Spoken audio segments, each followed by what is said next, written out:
दैनिक प्रयोग हुने वाक्यहरू आई एम एट होम म घरमा छु। आई एम आउटसाइड म बाहिर छु। आई एम बिजी म व्यस्त छु। आई एम फ्री म फुर्सदमा छु। आई एम ह्याप्पी म खुसी छु।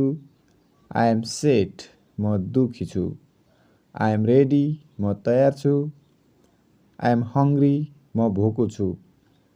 आई एम थर्स्टी म तिर्खाएको छु। आई एम एङ्ग्री म रिसाएको छु। आई एम स्क्रेड म डराएको छु।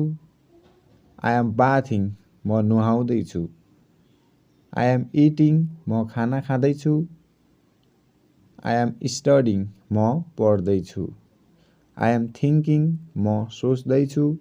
आई एम वेटिङ म पर्खिरहेको छु। आई एम कमिङ म आउँदैछु। आई एम गोइङ म जाँदैछु।